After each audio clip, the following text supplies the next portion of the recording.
Jamani, habari za asubuhi. Kuna wazee nimewaona hapa, shikamoni. Jamhuri ya Muungano wa Tanzania. Mheshimiwa Rais na Wakili Boniface Mwabukusi, Rais wa TLS, Wakili Leticia Petro Ntagazwa, Makamu wa Rais wa TLS, Wakili Stella Rikiza, Mhasibu Mkuu wa TLS, Wakili Emmanuel Ukashu, Mwenyekiti wa Umoja wa Vijana TLS, Wakili Bavuo Junus, Wakili wa Serikali, Rais wa Chama cha Wanasheria wa Serikali Tanzania, Wakili Mariam Othman, Mkurugenzi Mtendaji wa TLS, waheshimiwa majaji wastaafu mliopo, marais wastaafu wa TLS, Baraza la Uongozi la TLS, wanachama wa TLS, wanahabari, mabibi na mabwana. Kwanza kabisa naomba nichukue nafasi hii kumshukuru Mwenyezi Mungu kwa kuzidi kutupa zawadi ya uhai na kufanya tukutane hapa leo katika mkutano huu muhimu sana na katika wakati muhimu sana. Lakini kabla sijaendelea, na kwa kuwa ofisi yangu inayo wajibu wa kuwatunza viongozi wastaafu wa nchi yetu, ninaomba kwa ruhusa yenu nichukue nafasi kutoa pole kwa Mheshimiwa Rais wa Jamhuri ya Muungano wa Tanzania na familia ya aliyewahi kuwa Waziri Mkuu na Makamu wa Kwanza wa Rais, Mheshimiwa Cleopa David Msuya, ambaye amefariki siku ya jana. Na kwa ruhusa yenu niombe tusimame angalau kwa dakika moja ili tuweze kumwombea.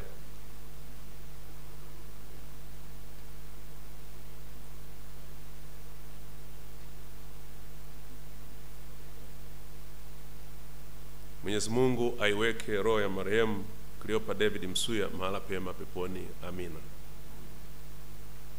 Marehemu David Cleopa Msuya alikuwa waziri mkuu kuanzia tarehe 7 Novemba mwaka 1980 hadi tarehe 25 Februari mwaka 1983 kwa mara ya kwanza, na baadaye akaja kuwa tarehe 5 Disemba mwaka 1994 hadi tarehe 28 Novemba mwaka 1995 akawa waziri mkuu na makamu wa kwanza wa rais. Kwa hiyo ni mtu aliyehudumu katika nchi hii na alifanya mambo makubwa ambayo wote tumeyasikia kwa Mheshimiwa Rais, lakini pia tumesoma historia yake. Kwa hiyo tumepoteza mzee muhimu na aliyefanya kazi kubwa kwa nchi yetu. Tuna kila sababu ya kuungana na familia lakini na Mheshimiwa Rais katika kuomboleza. Basi niruhusuni sasa niendelee. Kwanza nianze kwa kushukuru kwa kupata heshima hii ya kuja kushiriki katika kufungua mkutano huu wa Chama cha Sheria Tanganyika, na nikiri kwamba ni mara yangu ya kwanza, na pengine imekuwa bahati, haikuwa bahati yangu nilipokuwa waziri wa Katiba na Sheria kupata fursa hii, lakini nimeipata fursa hii nikiwa waziri wa wizara nyingine, na kweli aliyepaswa kuwa mgeni rasmi alikuwa ni Dr. Ndumbaro ambaye amepata dharura nyingine, na mimi aliponiomba nikasema kweli hii bahati nilikuwa naitafuta muda mrefu. Bahati mbaya sana unapata nafasi hii wakati rais akiwa Mwabukusi wa TLS. Sasa unaiona hatari iliyoko mbele, hasa katika kipindi sensitive cha uchaguzi kama hiki ambapo kila neno lina thamani yake. na kila neno linachambuliwa. Kwa hiyo nakushukuru Mwabukusi kwa hotuba yako ya kunikaribisha, ambayo kweli imekuwa nzito, lakini inaeleza vitu halisi. Nakupongeza sana. Na mimi kama mwanasheria, na wanasheria wengi tunapenda mijadala, na wanasheria wengi tunapenda kusikiliza hoja za wenzio, na mimi ni mshabiki katika kusikiliza hoja za wenzangu. Nataka nikuhakikishie kwamba chama hiki unachokiongoza kina historia kubwa. Kimeanza wakati ikiitwa Tanganyika, na kimeanza tangu pengine tukiwa hatuna uhuru huu tunaojivunia mwaka 61. Kwa hiyo kina historia kubwa na kimefanya mambo makubwa, na majukumu ya msingi hayajawahi kubadilika. Chama cha Sheria Tanganyika ni wakili wa wananchi. Ninaona bado umesimama katika muhimili ule ule wa uwakili wa chama kinachokuwa kinawawakilisha wananchi, kinawakilisha umma. Na umma usipowakilishwa, na serikali zote duniani huwa zina tabia zinazofanana. Serikali zote duniani zina tabia zinazofanana. Hata ikiwa ya Marekani, ya Uingereza, zina tabia zile zile tu. Zina vyombo vyake na nini, lazima uwe kuna checks and balance. Kwa hiyo mimi nikiri kwamba maneno yako hayatanitoa kwenye reli hata kidogo. Nitaendelea na hotuba yangu kama nilivyoandaliwa, lakini pia nathamini mawazo uliyosema, na baadaye nitasema kama serikali na sisi tumefanya jambo gani. Kwa hiyo nimefurahi kupata fursa hii, na ninawapongeza kwa mkutano huu ambao umeandaliwa vizuri, dalili inaonyesha, na naamini utaenda mpaka mwisho vizuri kabisa. Na hapa nimepata fursa ya kuwaona magwiji, watu wakubwa ambao sijaona siku nyingi. Nimefurahi kuwaona baba zangu hapa. Nimefurahi sana. Hongereni kwa kuendelea kutulea na kututunza. Asanteni sana. Lakini pia nawapongeza kuendelea kwa kuzungumzia kwamba ajenda kubwa ya mkutano huu wa safari hii katika AGM hii ya TLS ni kuzungumzia masuala ya uchaguzi na namna ambavyo tasnia ya sheria inaweza ikachukua nafasi kubwa katika uchaguzi mkuu wa nchi yetu wa mwaka huu. Na mtakubaliana na mimi kwamba swala la uchaguzi ni swala la katiba, lakini pia ni swala la sheria. Hivyo ninyi kama wataalamu wa sheria mnayo dhamana kwa taifa kusaidia wananchi kuelewa umuhimu wa uchaguzi, lakini pia kuwataka washiriki ushiriki wa kila Mtanzania katika uchaguzi kufanya kuwa ni wa haki na ni wa wajibu wa kila Mtanzania, kama ambavyo imeelezwa katika ibara ya 5(1) ya katiba yetu ya Jamhuri ya Muungano wa Tanzania, lakini pia ikitekelezwa sambamba na ibara ya 8 ya katiba, kwa kuwa mamlaka ya utawala yanatoka kwa wananchi wao. Kwa hiyo wananchi wetu kwa mujibu wa katiba yetu ndio wanaotengeneza mamlaka ya utawala. Kwa mamlaka ya utawala yanatokana na wananchi wenyewe.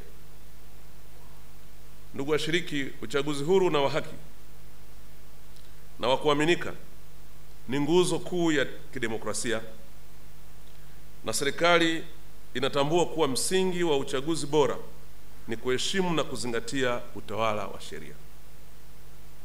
Katika hilo tumehakikisha kuwa taasisi zote zikiwemo Tume Huru ya Taifa ya Uchaguzi, vyombo vya usalama na mahakama zinatambua wajibu mkubwa walionao katika kuhakikisha kuwa mchakato mzima wa uchaguzi unaendeshwa kwa haki, uwazi, lakini bila upendeleo.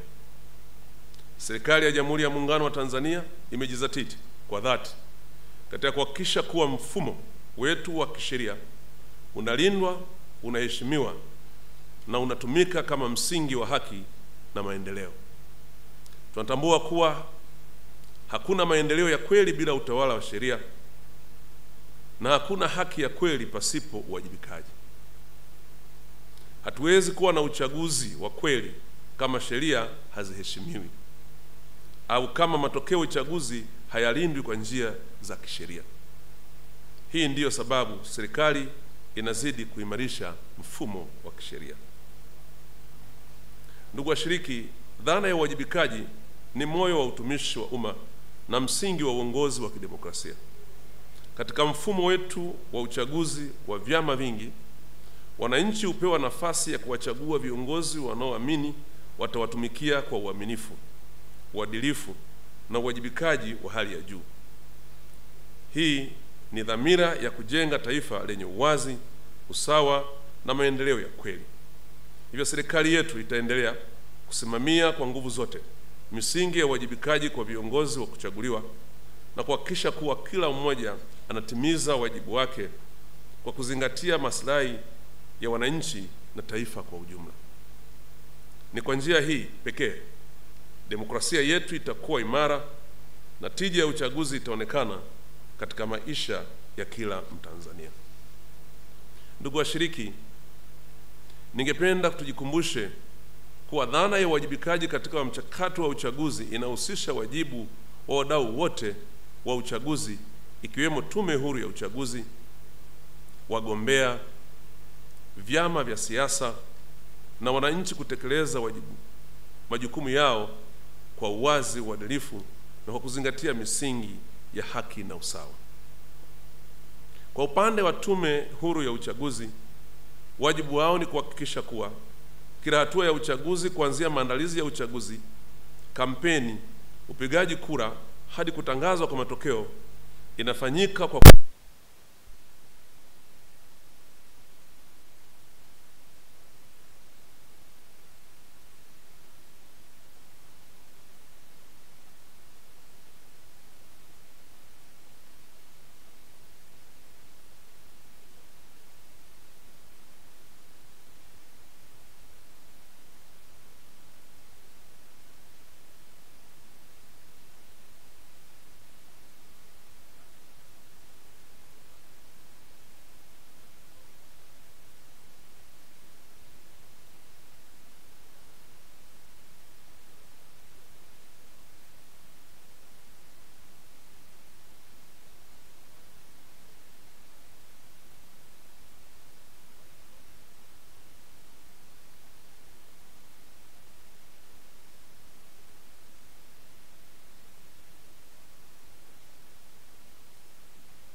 vyombo vya ulinzi na usalama vimeelekezwa kuhakikisha ulinzi wa wananchi wote bila ubaguzi wa kisiasa na kuheshimu haki za binadamu wakati wote wa mchakato wa uchaguzi. 5. Kujenga maridhiano ya kisiasa. Kupitia vikao vya kitaifa tumejikita katika kujenga maelewano kati ya vyama vya siasa, taasisi huru na jamii kwa ujumla, ili uchaguzi usigawanye taifa bali uliunganishe taifa. 6. Kumefanyika maboresho ya daftari la kudumu la wapiga kura. Kifungu cha 16(5) cha sheria ya uchaguzi wa rais, wa bunge na madiwani namba 1 ya mwaka 2024 kinachoipa tume jukumu la kuboresha daftari la kudumu la wapiga kura mara 2 mara baada ya uchaguzi mkuu na kabla ya uteuzi wa wagombea wa uchaguzi mkuu unaofuata. Kazi hiyo imeendelea kufanyika. Ndugu washiriki, TLS imekuwa na mchango mkubwa katika kuhamasisha haki, kutoa msaada wa kisheria kwa wananchi na kufuatilia mienendo ya uchaguzi. Serikali inatambua juhudi zenu katika kutoa elimu ya mpiga kura na kushiriki katika uangalizi wa kisheria wakati wa uchaguzi. Tunatoa wito kwa TLS kuendelea kushirikiana na serikali, hasa kwa kutoa mapendekezo ya kisheria kuhusu marekebisho ya sheria za uchaguzi, kutathmini utekelezaji wa sheria hizo na kuhakikisha kuwa sauti za wananchi zinasikika kwa njia ya haki. Kwa hiyo ndugu yangu Mwabukusi, unaifanya kazi yako ipasavyo, lakini wajumbe wako pia wanakusaidia katika kuhakikisha kwamba hamtoi katika malengo ya TLS. Na kama nilivyosema, TLS ni wakili wa umma, hamwezi mkaiacha kazi hiyo. Na kwa sisi ambao tu katika serikali, ni wajibu wetu pia kusikiliza wadau, na hakuna mdau muhimu kama TLS. Nimekuwepo katika serikali kwa muda mrefu, nimeona kazi ya TLS mkiifanya katika kutoa mawazo, katika kupitisha sheria mbalimbali. Mawazo yakitoka TLS huwa yanapewa heshima kubwa sana. Kuna wakati ambapo nilikuwa pia upande wa bunge, niliona namna ambavyo TLS mawazo yake yakikosekana mnatafutana, kwa sababu mnaweza msiione njia, kwa sababu TLS kwa kweli ni wazuri na wanaonyesha njia. Lakini pia mnalo jukumu la kushiriki katika uchaguzi mkuu pamoja na kuhamasisha wananchi washiriki katika zoezi zima la uchaguzi. Niongezee kwa kusema kwamba mawakili mna nafasi ya kipekee ya kutumia taaluma yenu kulinda haki za wananchi, kupambana na vitendo vya ukiukwaji wa sheria za uchaguzi na kuhakikisha kuwa haki inapatikana mahakamani. Serikali inatambua na kuthamini mchango wenu mkubwa katika kulinda misingi ya utawala bora na demokrasia nchini kama ambavyo nimesema. Sisi kama serikali tunawakaribisha kutoa ushauri wa kitaalamu, kushiriki kamilifu katika kuandaa mazingira ya uchaguzi yenye misingi ya kisheria na kuendelea kuwa sauti ya wananchi katika kusimamia haki na uwajibikaji. Na ndio maana mara zote nilipokuwa na kusikiliza Mwabukusi, na kuna watu wengine hawakukusikiliza vizuri, na mimi huwa napenda kusikiliza. Sikukusikia ukisema no reform no election, sikukusikia. Na kama kuna mtu atasema alikusikia hivyo, twende tukakusikilize tena kwenye records. Wewe umesema kama kuna uwezekano na unasema muda upo, tunaweza tukarekebisha sheria hizi zenye ukakasi na tukaingia kwenye uchaguzi mwezi wa Oktoba. Hayo ni mawazo mazuri tu, ni mawazo mazuri kabisa, ni mawazo mazuri. Na wengine wa upande mwingine wanaweza kusema lakini muda huu hautoshi, maana tutafanya kidharura sana na sheria hizi ukizigusa, maana tulichukua mchakato mrefu kweli mpaka kuja kutoka nazo jinsi zilivyo, ambazo zimetufikisha tulipo. Leo tumeanzisha sheria 3. Sasa sheria ya tume ya uchaguzi, Tume Huru ya Uchaguzi imeweza kusimama na sheria yake peke yake, lakini sheria ya vyama vya siasa na yenyewe imesimama peke yake. Na kulikuwa kuna mawazo mengi, na sasa sheria ya uchaguzi wa rais, wa bunge na madiwani na yenyewe imekuja tukaunganisha na sheria zingine, kwa madiwani walikuwa na sheria yao, na yenyewe ulikuwa ni mchakato mrefu na ulishirikisha wadau wote vikiwemo vyama vya siasa. Katika kufanya hivyo, si wakati wote tulikubaliana, na kama mnaofahamu mambo haya ya umma haya, kila mtu ana mawazo yake, na inapofika kipindi kama hiki cha uchaguzi, katika mambo yaliyofanywa kwa kipindi kirefu vile, ukasema kwa karibu hivi tunaweza tukafanya, ndipo ambapo mawazo ya wengine nayo yanasema muda hautoshi, na wewe na sisi lazima kuheshimu mawazo mnayosema inawezekana, na wengine wanasema haiwezekani kwa sababu muda hautoshi, kwa sababu mambo haya yanaweza yakatrigger mambo hapa na tukavurugana. Kwa sababu mwisho wa siku hapa maslahi tunayatizama ni ya Mtanzania. Sasa tukakorofisha mambo hapa, alafu taifa likatoka mikononi, alafu likitoka mikononi tukaanza kulaumiana. Kumbe tumeanzisha mchakato wa mambo ambayo muda hautoshi, lakini tutafanya tukiwa wote kidogo kama kidogo tumehamasika. Maana duniani kote uchaguzi unapokaribia hamasa inakuwa kubwa. Kwa hiyo mawazo hayawi yale ya kuangalia amani, utulivu, hatima ya taifa, yanakuwa zaidi ya mimi nishinde uchaguzi.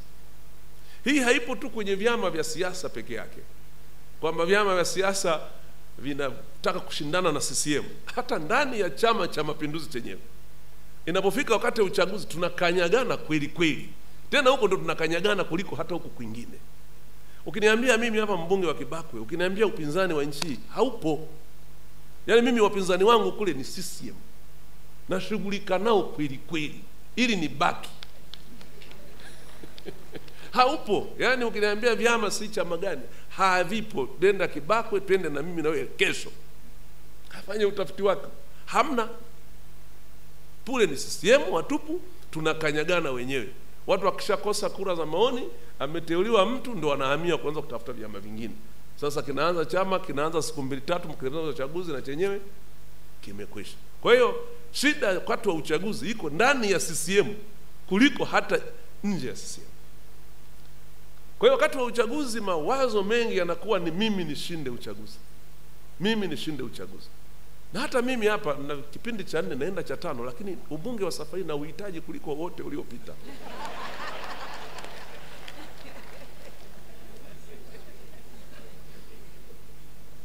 Na uhitaji kweli kweli ubunge huu. Maana sasa ndio umekolea, nimeshaona siwezi kuajirika, sina alternative. Kwenye uwakili wenyewe sija practice vizuri, joho langu nimeleweka na bibi yangu wakina Mabukusi wameshanizidi huku mpaka nije nifungue chemba nipate hela leo. Kwa hiyo mimi nafia huku. Na raha ya siasa ni mpaka utolewe. Sio unasema unajua mimi namwachia mtu. Hakuna mtu anaachia mtu kwenye siasa. Mpaka utolewe. Kwa hiyo na mimi nangojea Mabukusi ukija kule ukigombea utake kunitoa mtani wangu, wewe njoo. Lakini tutakanyagana kweli kweli. Kwa hiyo wakati wa vyama vya siasa na sisi wanasiasa tusije tukasukuma ajenda zetu mpaka hata taifa lenyewe likawa thamani yake iko chini. Tumeona mifano ya mataifa ya wenzetu ambao ajenda ya kisiasa wakati wa uchaguzi ilipeleka wakafanya maamuzi ambayo leo hii wanajuta, wakitafuta gia ya reverse haipo. Kwa hiyo mawazo yataendelea, kuboresha kutaendelea, lakini kuna hatua zinapigwa katika kujenga demokrasia ya nchi kabisa. Ziko hatua zinapigwa. Vyama na siasa zilizofanyika miaka 95 mpaka 2000 ni tofauti na hali ya sasa. Evolutions, mabadiliko hapa na pale yametokea. Tuangalie tunakokwenda. Na hakuna mtu anakataa kwamba mawazo yanayolenga kuboresha ni mabaya. Tuna accept kama serikali mawazo haya, na ninasema kwa portfolio yangu ya misingi ya utawala bora, na mimi ndo nasimamia utawala bora, kwamba tuendelee kuboresha. Hakuna kitu kilichokamilika. Hata nyinyi taasisi yenu ya TLS si ajabu haijakamilika. Hata taasisi nyingine hazijakamilika. hata vyombo vingine havijakamilika. Mimi kama Mkristo, Biblia inasema huku duniani kila kitu ni ubatili mtupu, maana hakuna kilichokamilika. Kwa hiyo hakuna kitu kikamilifu. Tutakipata hivi labda kiwe kimetoka kwa Mungu, ndio kitakuwa kikamilifu. Mapungufu lazima yatakuwepo, na yatakapokuwepo ni wajibu wetu kuendelea kuyashughulikia, kukosoana, kurekebishana, ili tujenge nchi ya watoto wetu na wajukuu zetu, ili waje wafai baadaye. Tukicheza na haya mambo leo hii, gharama itakuwa ni ya vizazi vinavyokuja. Kwa hiyo tukubaliane kuboresha, tukubaliane kulinda kile tulicho nacho, ili watoto wetu, na kama ulivyosema Mheshimiwa Rais kwamba kusema ukweli mwisho wa siku ni taifa letu libaki moja, na mimi nakubaliana taifa letu libaki moja. Na kwa hivyo niwaombe sana katika mjadala huu, katika mazingira haya tete na tata, mawazo ya kuboresha yatolewe, lakini mawazo yanayolenga kuvunja tujizuie nayo, kwa sababu pia yapo. Kuna watu wengine wangetamani tuingie hata kwenye vita. Kuna watu wengine wana initiate twende huko, kwa sababu leo hii nchi ikivurugika kama ulivyosema Kukusi, sisi hatuwezi kwenda. Na mimi nasema TLS kama shangazi, na mmejipa role ya shangazi, kuweni shangazi wa ukweli. And it is for the first time TLS inahama kwenye miguu ya siasa sana, ila inakaa katikati kama shangazi, inachapa kidogo, inachapa huku, inaonya, iko katikati. Unaweza ukasikia serikali kama wanailaumu TLS, mara utasikia wapinzani wanailaumu TLS. Sasa mbona huyu shangazi analaumiwa huku na huku, mara anasifiwa huku? Hii ndio tabia ya shangazi. Shangazi lazima awe kote kote. Kwa hiyo tusaidie shangazi, wewe TLS, utusaidie nchi yetu ibaki salama, hata kama hapa na pale tutakanyagana, na tutakupongeza sana. Tunawapongeza TLS kwa ushangazi mzuri, ongeleni sana.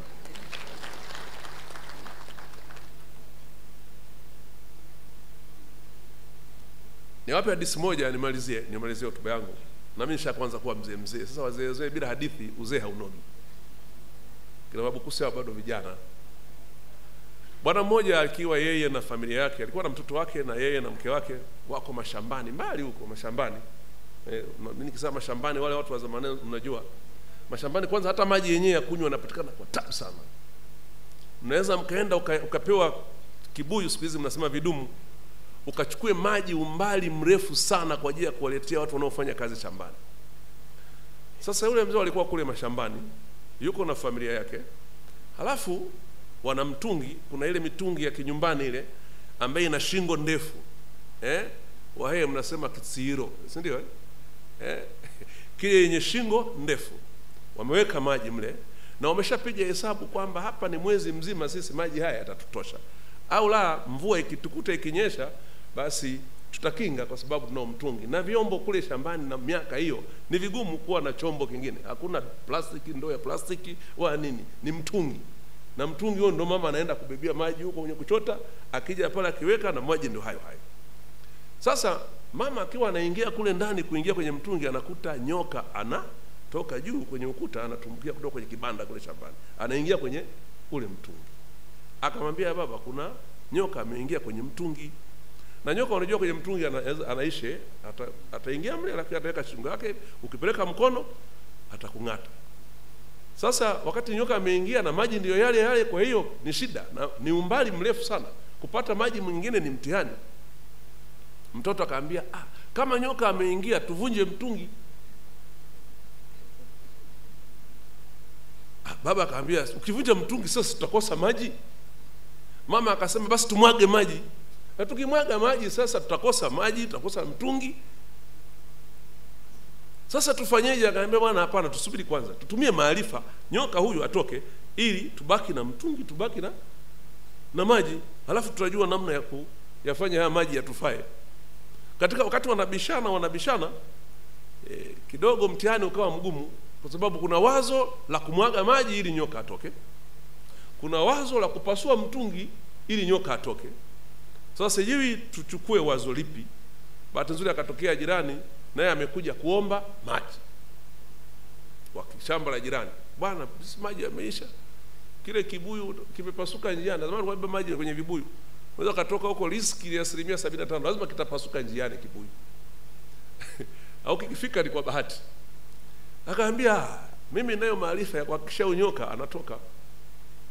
Lakini itabidi tuwe wavumilivu. Tuvumilie. Lakini nyoka huyu atatoka. Hawezi kukaa huko siku zote. Huyu lazima atatoka kwenda kutafuta chakula. Lazima sasa akitoka huko ndani sasa tatungata, tuweke mtungi nje juani. Wakatoa ule mtungi, huku wanaogopa kaweka juani. Nyoka amekaa mle, sasa hata muda aliotoka, alikuja katoka baada ya jua kuwa kali. Lakini huku wanaangalia kama anatoka. Kweli bwana yule nyoka njaa imemuuma, kakaa siku ya kwanza, siku ya pili, maana zile kelele ziliwachukua muda, akawa anaogopa kutoka. Baadaye nyoka akatoka mwenyewe, akaondoka. Mwisho wa siku wakajikuta wale wamebaki na mtungi, lakini wamebaki na maji. Kwa hiyo zile mawazo ya kwamba tuvunje mtungi au tumwage maji yasingewasaidia, kwa sababu yangeingiza kwenye tabu.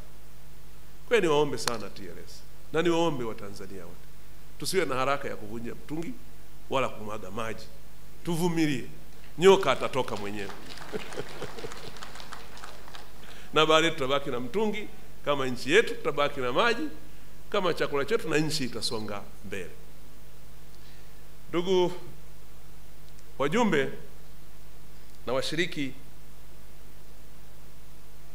ni matarajio yetu kuwa kama serikali kuwa mtaendelea kuwa walinzi wa haki kama tulivyosema, lakini pia watetezi wa demokrasia na mashujaa wa uwajibikaji wa kweli, na taifa linawategemea. Pamoja na hayo lakini mmetoa maombi kadhaa. Kwanza mmeomba magari 7, na ni kweli nyewe kama mawakili wa umma kupewa msaada kwa ajili ya kutekeleza wajibu wenu wa kuwahudumia wananchi, wala si kosa. Na kama kuna mtu anasema hivyo, basi nadhani haelewi wajibu wa TLS. Mimi nimetembelea TLS katika ile siku moja niliyotembelea, nikakuta watu waliokuja kuchukua huduma, wananchi wanaokwenda kupata huduma pale TLS, wana idadi inayolingana na wale walioko ofisini kwangu, na wana shida hizo za haki. Na wanaokuja hata ofisini kwangu wanakuja wanazungumzia habari ya haki. Sasa kama TLS inasaidia watu kupata haki zao, kwa nini isipate msaada wa serikali kutoka kwenye hazina? Kwa hili ni dai la haki, na mimi nafikiri na mimi nitaenda kulipeleka kwa wakubwa ili walitafakari, lakini naamini wakubwa wameshaamua kuwasaidia. Mheshimiwa Rais amewapa gari na mmeomba jingine, lakini Mheshimiwa Rais pia anawashukuru sana kwa kushiriki vizuri kwenye Samia Legal Aid. Watanzania wengi wanakosa fursa ya kufika mahakamani na hivyo haki zao zinapotea. Nyinyi mmeifanya hiyo kwa vitendo na mnaendelea kuifanya pale ofisini kwenu kila kukicha. Sasa unajiuliza wale wanaofanya ile kazi wanalipwa na nani? Kwa kweli mna haki ya kudai hizi haki, na ili ziweze kuwasaidia kuhudumia wananchi. Lakini ya pili, mmezungumzia swala la ruzuku ambaye ni sasa sana hiyo kwamba kwani mkitoa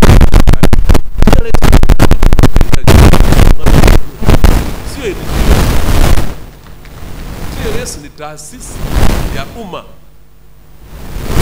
TLS sio non-governmental organization.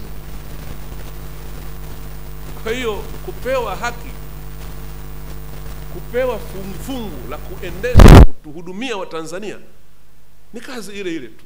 Mbona serikali inashirikiana na mashirika ya dini, tunaendesha hospitali pamoja, tunalipa mishahara wafanyakazi,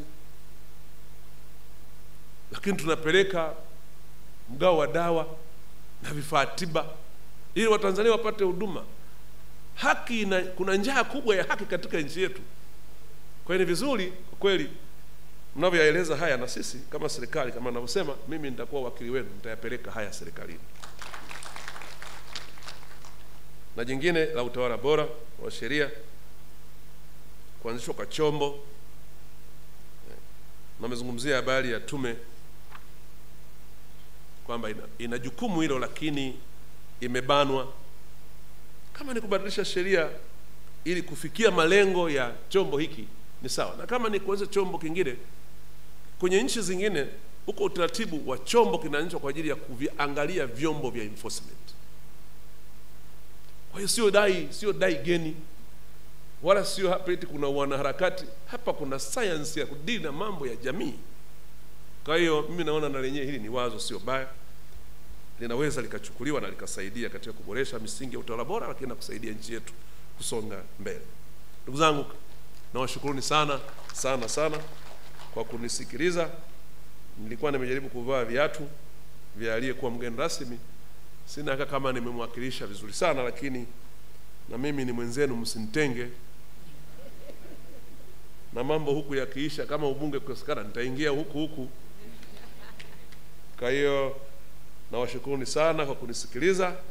Mungu ibariki Tanzania, Mungu wabariki wote, na Mungu wabariki mkutano huu. Asanteni sana kunisikiliza.